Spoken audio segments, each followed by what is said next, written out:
আজকে সোনার দাম কত আছে? আজকে সোনার দাম আছে 1,45,400 টাকা প্রতি 10 গ্রাম। আর সোনার দাম বাড়বে কি কমবে তার জন্য একটা প্রেডিকশন দিচ্ছি হালকা। নির্দিষ্টভাবে কেউ বলতে পারে না, তবে এটুকু বলতে পারি মোটামুটি একটা আইডিয়া মিলতে পারে। সবার প্রথম বলি, সারা বিশ্বে যে একটা ওয়ার্ল্ড ওয়াইড যে একটা টেনশনের প্রবলেমের জন্য কিন্তু সোনার দামটা এই জায়গায় আজকে পৌঁছেছে। সবার প্রথম কারণ হচ্ছে রাশিয়া ইউক্রেনের যুদ্ধ। নেক্সট ডোনাল্ড ট্রাম্প উনি রাষ্ট্রপতি হওয়ার পরে যেসব আইন কানুন বা যেগুলো নিয়ে এসেছিল তার জন্য একটা কিন্তু অস্থিরতার জন্য বাজারে আজকে সোনার দাম এই জায়গায় পৌঁছেছিল।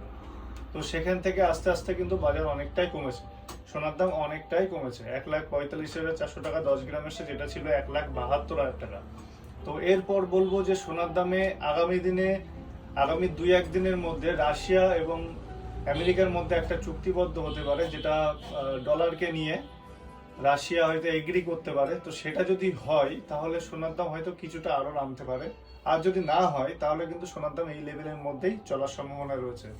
তো সামনে আরো 2 দিন পরে কি হয় দেখা যাক, সেটা নিয়ে একটা ভিডিও করব। আর তোমরা কমেন্টস করে জানাও যে ভিডিওতে তোমরা আরো কি কি জানতে চাও আর আমাদের কাছ থেকে কি কি কালেকশন দেখতে চাও, সেগুলো কিন্তু অবশ্যই জানাবে।